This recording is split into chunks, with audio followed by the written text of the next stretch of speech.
U.S. Citizenship Interview Preparation. The real meaning behind becoming American United States. Welcome to Becoming American, where we dive deep into what it really means to earn U.S. citizenship. I'm your host, Andrea, and today's topic is something close to my heart, the meaning of becoming a U.S. citizen. And joining me is David, who's been studying for the test, and more importantly, thinking about what those questions truly stand for.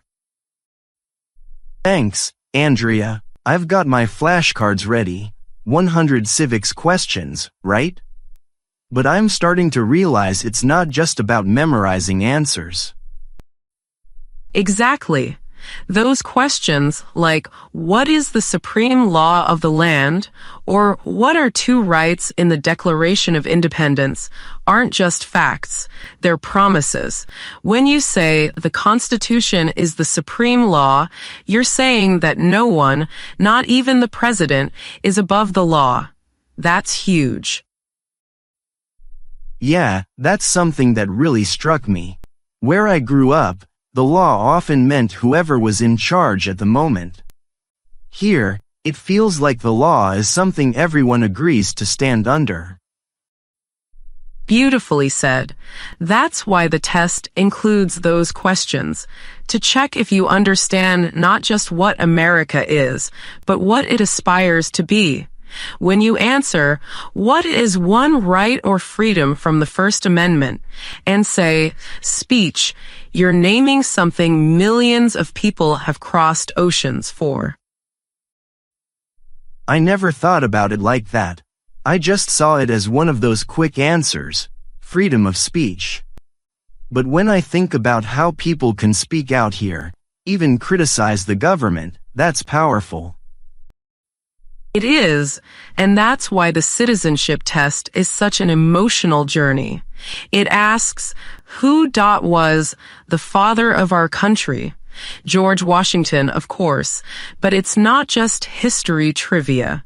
It's asking you to recognize leadership, sacrifice, the roots of democracy. It's funny you say that. I used to think it was just about learning names and dates, but lately, I feel like every question is a doorway into understanding why people came here in the first place. Exactly. Take, why did the colonists fight the British? The simple answer is, because of high taxes.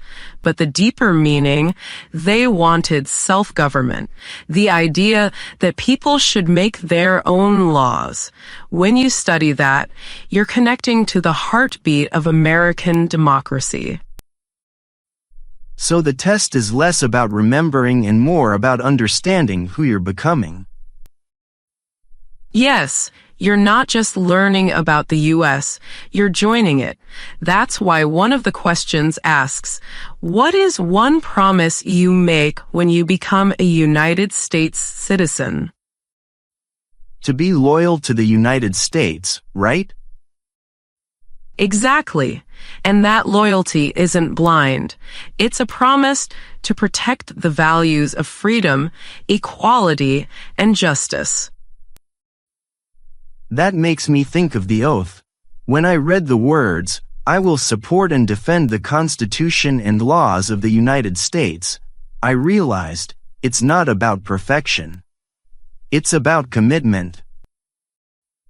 Perfectly said. Citizenship is like a marriage. You're saying, I'm in this for the long haul, through challenges and change. Wow, so the test is like a mirror. It shows you how much you've already become part of this story. Exactly. Each question is a piece of that story. And by learning them, you're not just preparing for a test, you're stepping into history. So, David, let's talk about the first three words of the Constitution, we the people. That phrase actually shows up on the citizenship test. Yeah, I saw that one. The idea of self-government is in the first three words of the Constitution. What are these words? Answer: we the people. Right, but think about what that really means. When the founders wrote that, they were declaring something revolutionary, that the power of government comes from ordinary people, not kings or elites. That's wild when you think about it. Because back then, almost everywhere else in the world was ruled by monarchs or empires. Exactly. We the people meant we get to decide our destiny. It's still one of the most radical ideas in human history. And that's why the citizenship test includes it. Because becoming a U.S. citizen means you become part of that we. So when I take the oath, I'm joining that we. That's kind of humbling. It is. You're not just being accepted. You're being invited into a shared responsibility. Every citizen, whether born here or naturalized, carries a piece of that we. That makes me think of voting. There's a question in the test. What is one responsibility that is only for United States citizens? And the answer is to vote in a federal election. Exactly. Voting isn't just a right, it's an act of belonging. When you vote, you're saying, I'm part of the decision-making team. I can't wait for that day. Honestly, that's the part that excites me the most. You'd be surprised how many citizens take it for granted. Some skip voting because they think their vote doesn't matter. But for new citizens, it's sacred. It's a celebration of that we the people idea. It's kind of poetic, like each vote is a heartbeat in the democracy. I love that image. And you know, even the test questions about structure, the three branches, checks and balances, the Constitution, they're all connected to that heartbeat. It's about keeping power balanced so that no one branch becomes too strong. Right. I remember that one. What stops one branch of government from becoming too powerful? Answer: checks and balances. Exactly. And that phrase isn't just about laws, it's a philosophy. It says, we trust people, but we also make sure no one can abuse that trust. It's interesting. When I study these, I realize America's story isn't about perfection. It's about correction, always improving, always adjusting. That's brilliant, David. America isn't frozen in 1776. It's alive, changing, and you're part of that change. The founders even built that idea into the system with amendments. What is an amendment? I know this one. A change to the Constitution. Yes, and think about that word, change. The very foundation of the U.S. allows for growth. That's the essence of becoming American. You bring your story, your culture, your ideas, and they join the nation's ongoing conversation. That's beautiful. So being a citizen means you're part of writing the next chapter. Exactly. And that's what we the people really means. It's not just words carved in marble. It's every citizen, old or new, saying together, this is our country. You know, I started studying for this test thinking it was just about passing. But the more I learn, the more I feel like I'm stepping into something bigger than myself. That's the real citizenship test, David. The one in your heart. The one that asks, do you understand what freedom costs? Do you believe in justice for all? Are you ready to be part of we the people? When you put it like that, Andrea, I think I've already started passing. You definitely have. The paper test will come and go, but the real reward is that sense of belonging. The moment you realize that America isn't just a country you live in, it's a story you help tell. And I can't wait to tell my part. That's the spirit, and that, David, is what becoming a U.S. citizen truly means.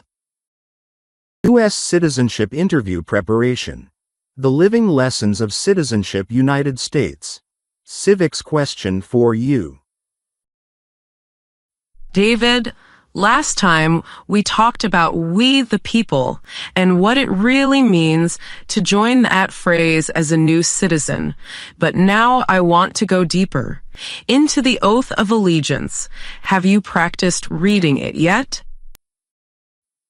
Oh yes, I hereby declare, on oath, that I absolutely and entirely renounce and abjure all allegiance. It's powerful, but honestly, a bit intimidating. It feels like I'm giving something up. That's a common feeling. You are giving something up, your loyalty to any other government, but you're also gaining something profound, a new identity anchored in shared ideals. Think of it like marriage again. You're not erasing your past. You're entering a partnership built on commitment. So it's not about forgetting where I came from. It's about adding a new layer of belonging. Exactly. You bring your story, your culture, your values, and weave them into the American tapestry. That's why the test asks, what is one promise you make when you become a U.S. citizen? And the answer, to be loyal to the United States, isn't just a phrase. It's a vow to defend freedom and participate fully. You know, when I first read that, I wondered, what does loyalty really look like day to day? Does it mean agreeing with everything the government does? Not at all. In America, loyalty means upholding the principles, not worshiping the people in power. The founders built a system that expects disagreement. Remember, freedom of speech? It means you can criticize your leaders without fear. That's patriotic dissent. That's kind of amazing, being loyal by speaking out. Right. Loyalty here isn't silence, it's participation. When citizens speak up, vote, and stay informed, they're defending democracy. That's what makes the oath so alive. You're not swearing loyalty to a person, you're pledging allegiance to the Constitution and to those ideals that hold everyone accountable. That makes sense. It's like saying, I believe in the rules that keep us fair. Exactly. Think of the test question. What is the supreme law of the land? The answer is the Constitution. That law is higher than any individual's authority. So when you take the oath, you're joining millions who've promised to protect that foundation, even when times are tough. It's actually emotional when I think about it that way. The idea that so many people before me, immigrants, soldiers, leaders, have taken the same words. It really is. Imagine the oath ceremony, people from dozens of countries holding small flags, repeating those words together. Different accents, different pasts, one future. It's like a chorus of voices blending into one song, We the People, sung in harmony. I think I might cry on that day. You wouldn't be the first. The tears are part of it. It's the moment you realize that you didn't just study history. You stepped into it. That's beautiful, Andrea. You're right. It's not just a test. It's a transformation. And that's what the oath represents, not just knowledge of America, but a promise to help it keep growing. So now that we've talked about the oath and loyalty, let's explore what comes after, the rights and responsibilities of citizenship. That's one of the parts one finds most interesting. The test asks, what are two rights of everyone living in the United States? And the answer is freedom of speech and freedom of religion. But then there are also rights only for citizens, like voting. Yes, that's an important distinction.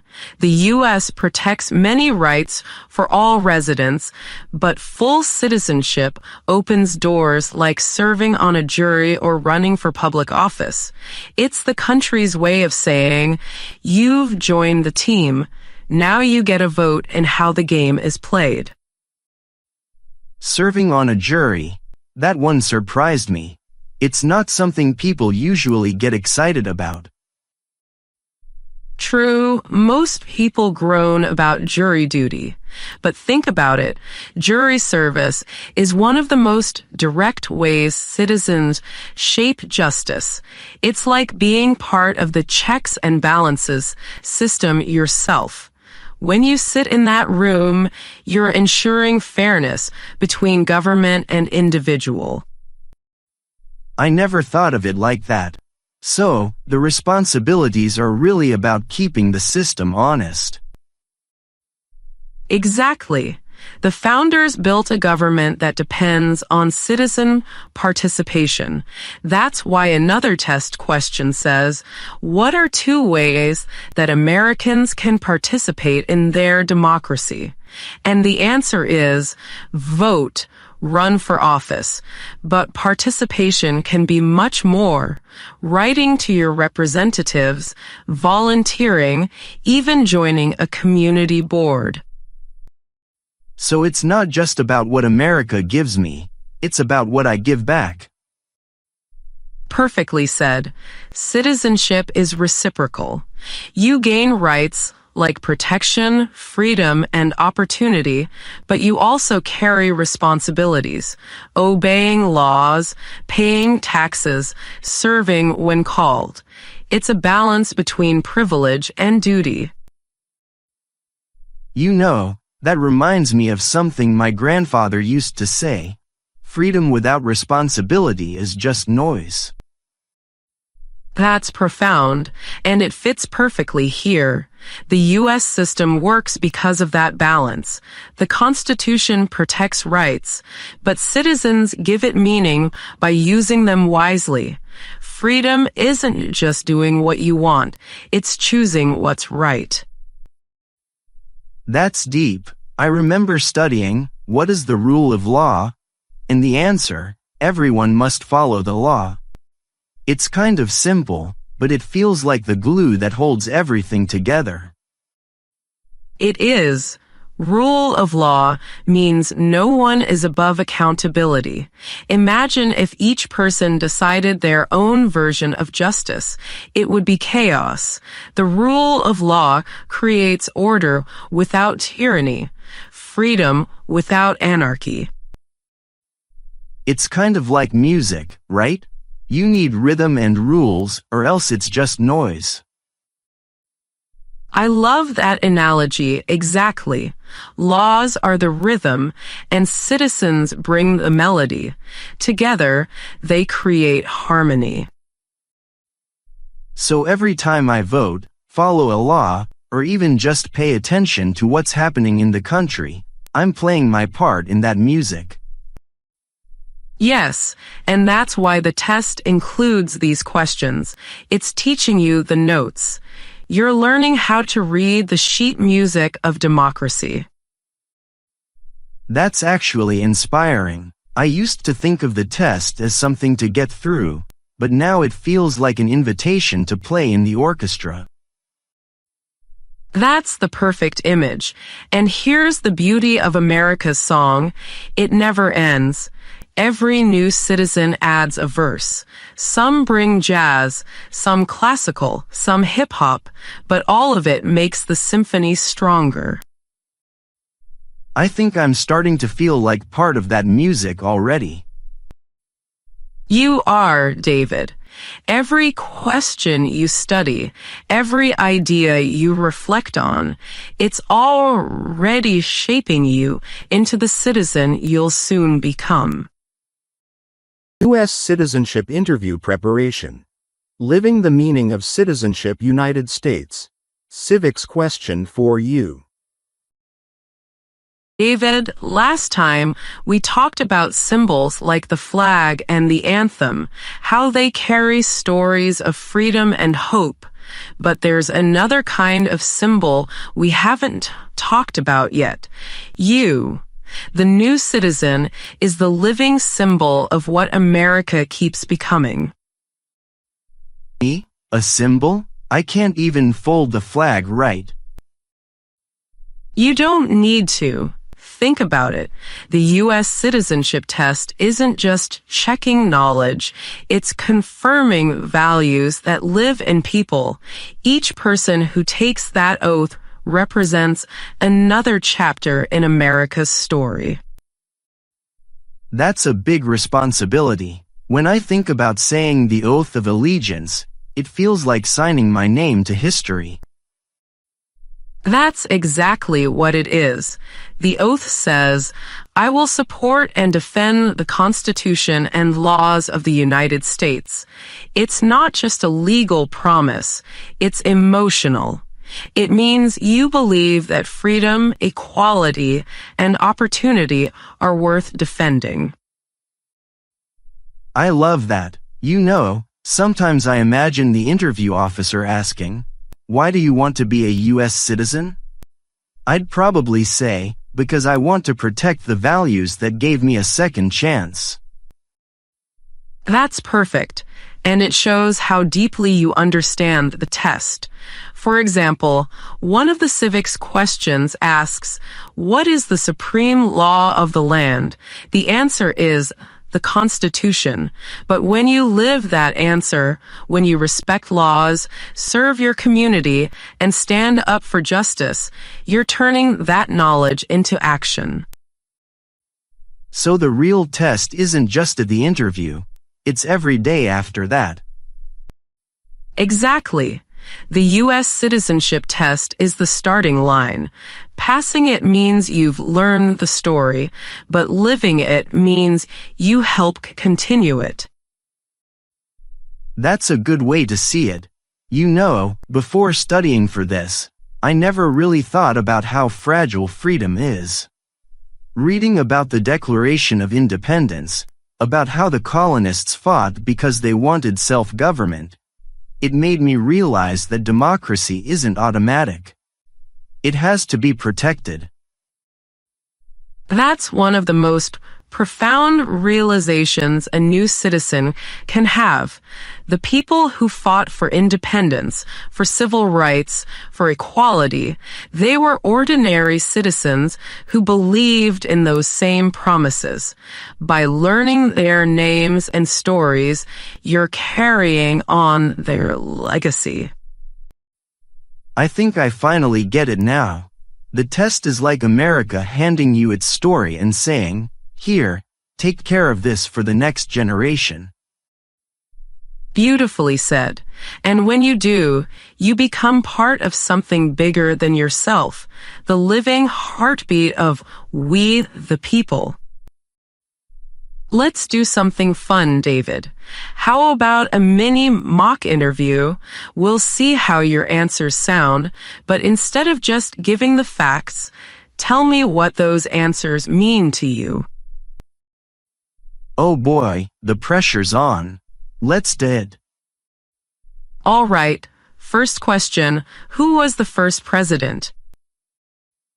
George Washington, and to me, he represents leadership that puts duty over power.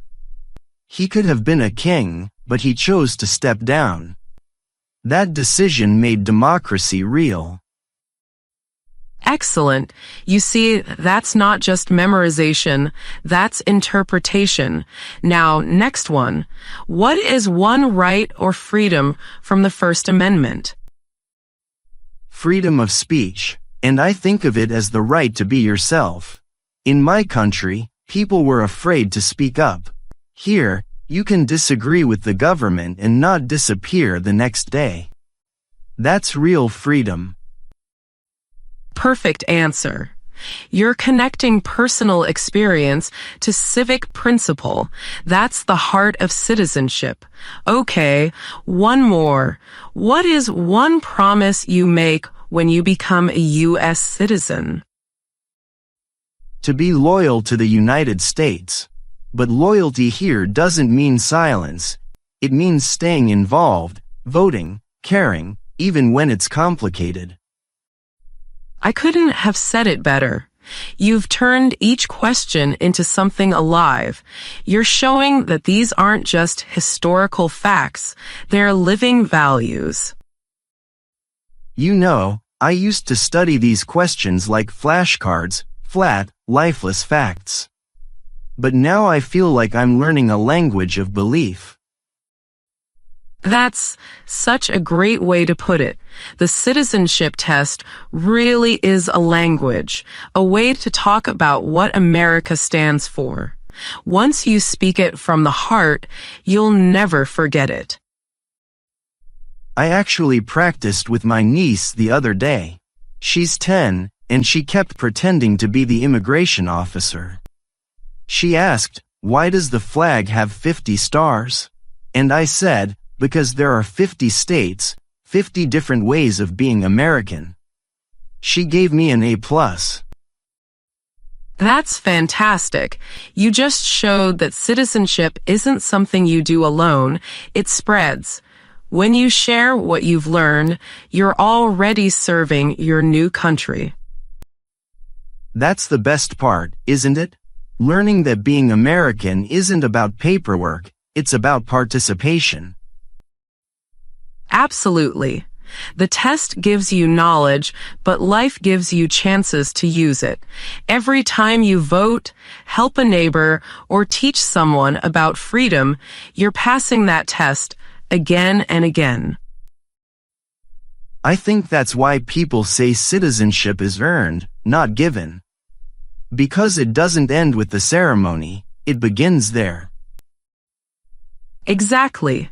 The oath makes it official, but what makes it real is how you live it every day with courage, curiosity, and care. We've covered so much together: history, values, promises. So tell me, David, how do you feel now that you're approaching your citizenship interview? Honestly, excited, a little nervous, but mostly proud. When I first started, I thought I was just learning how to pass a test. Now I feel like I've been learning how to understand America, and even more, how to belong to it. That's the most meaningful thing you could say. The citizenship test does that. It turns facts into feelings. Every answer connects you to a bigger idea of freedom. Yeah, and I see that freedom differently now. It's not a gift you just receive, it's a responsibility you carry. Like the question, what is one reason colonists came to America? Freedom. But now I know freedom isn't just what they wanted, it's what they built and protected. And now it's what we protect. That's the spirit of the test. It links your personal story to the nation's larger one. Every citizen, whether born here or naturalized, becomes part of that same promise: liberty and justice for all. You know, I've been thinking about the moment I'll take the oath. I imagine holding that little flag they give you, saying those words, and realizing that I'm part of the "we the people" I've been studying about all this time. That's one of the most powerful feelings in the world. You'll look around and see people from everywhere. different languages, different journeys, but all with one purpose, to belong and contribute.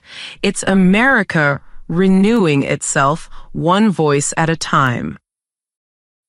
You're going to make me cry before the ceremony even starts. Crying is allowed. It's practically tradition, but remember, this isn't the end of your journey. It's the beginning of your next chapter as a citizen. You're right. The studying part will be over, but the learning never ends. That's the best mindset you can have. America grows through its citizens, the curious ones, the brave ones, the hopeful ones. You'll add your own note to that chorus of voices. You know what I think now? The citizenship test is like a conversation between who America was and who it wants to be. And the people taking it are the ones helping to answer that question. That's a beautiful thought. Every immigrant who studies those 100 questions, every person who raises their hand for the oath, they're helping America stay true to itself. I think I'm ready for it, Andrea. Not just the interview, but everything after. I believe you are. And I hope when you walk into that room, you remember this. You're not being tested to prove your worth. You're being welcomed to share your voice. That means a lot. Thank you, Andrea, for helping me see the meaning behind every question and the heart behind every answer. It's been an honor. The test may measure what you know, but your journey shows who you've become. A believer in freedom, a student of history, and soon a citizen of the United States. Then I'll take that with me, to the interview, to the ceremony, and to every day after. That's all anyone could ask for. Congratulations in advance, David. And to everyone listening who's studying for the test, remember, this journey isn't just about passing. It's about discovering the best of what America can be through you. I'll remember that, and when they hand me that flag, I'll know what it really stands for. That's the moment every teacher dreams of hearing. Welcome home, David, to your new country and to the story you now help tell.